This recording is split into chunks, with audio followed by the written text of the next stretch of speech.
Hello there. I just wanted to film a quick video about the life of Charlie Munger.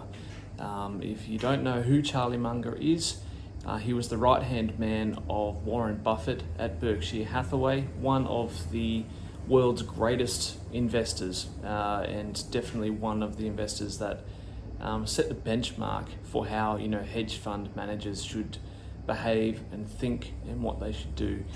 And Charlie Munger lived a great life. So he was born January 1st, 1924, and he died aged 99 in a Californian hospital recently.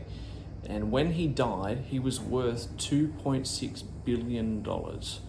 Now, there is some talk that he would have been worth a lot more, but he was also a big philanthropist. So he gave a lot of money away, which is, one of the hallmarks of a great character.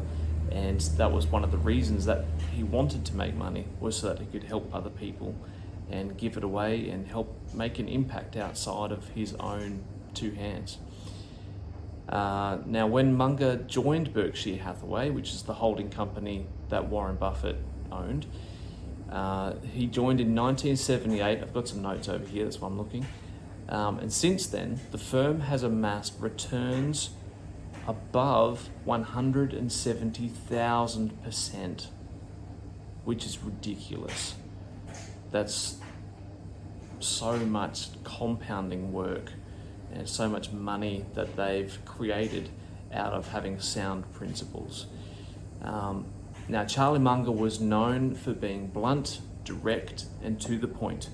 If you ever watched any of the videos of Warren Buffett with Charlie Munger, when they were doing, their once a year, I think they'd do these annual meetings for Berkshire Hathaway, and they'd field questions from the audience and investors and shareholders. And there were some classic one-liners from Charlie Munger where he's, basically just says, "Oh, ditto" to whatever Warren Buffett says, or doesn't have anything to add to a sentence, and very blunt. One of my favorite things about Charlie Munger, though, is the way he thought. And one of the thought processes that he uses is called inversion thinking, and it's recently come back to the surface in the business world, at least, because Alex Hormozy talks about it a lot. In inversion thinking, is essentially looking at what could go wrong and making sure that you fix it before it happens.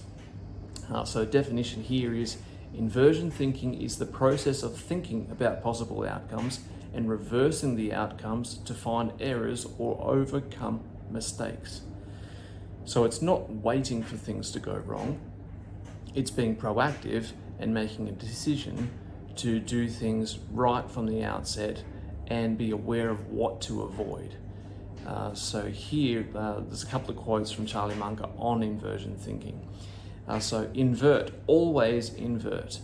Turn a situation or problem upside down. Look at it backward. What happens if all our plans go wrong? Where don't we want to go, and how do you get there?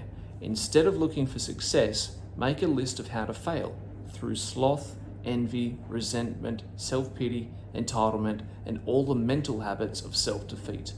Avoid these qualities and you will succeed. Tell me where I'm going to die, that is, so I don't go there. And inversion thinking has its roots in Stoicism, which is, philosophy from,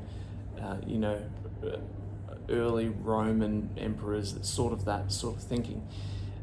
So ancient philosophers such as Seneca, Marcus Aurelius, and Epictetus were early practitioners of inversion thinking, also known as the Stoics. And as I said, early Roman Empire, so AD 63 to 65 is roughly the time period that we're looking at here.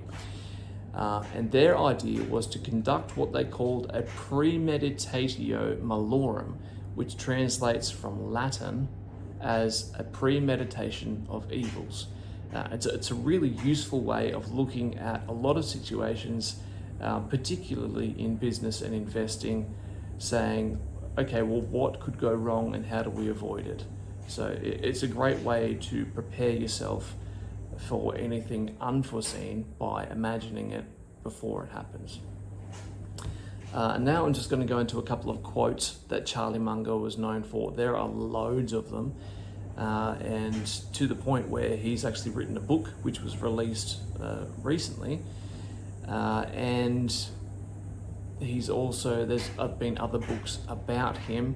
I think that the Tao of Charlie Munger, and there's like Poor Charlie's Almanac, I think is the other one it's called. So I'll link those up below. But a couple of my favorite quotes here. The best thing a human being can do is to help another human being know more. Again, super helpful. Simplicity has a way of improving performance through enabling us to better understand what we are doing. Keep things simple. The game of life is the game of everlasting learning. At least it is if you want to win. Those who keep learning keep rising in life. And then have a passion for keeping things simple. The desire to get rich fast is pretty dangerous. Acknowledging what you don't know is the dawning of wisdom. There is no better teacher than history in determining the future. Insist on a lot of time being available almost every day to just sit and think. And the first rule of a happy life is low expectations. That's one you can easily arrange. And if you have unrealistic expectations, you're going to be miserable all your life. So there's a little bit of the background on Charlie Munger, some of the facts around his life, some of the thinking and thought processes that we can attribute to him and thank him for, and a couple of the quotes that are worth living your life by. So an incredible individual. He'll be dearly missed, but he's left behind an incredible legacy. And as I said, I've never met the man. I do have some shares in Berkshire Hathaway, so that's how much I believed in what they were doing. I was put money into it, and it's he's left quite a legacy. So that's all I've got to say. If you want to know more about Charlie Munger, you can check out Poor Charlie's Almanac, which was written by Charlie Munger.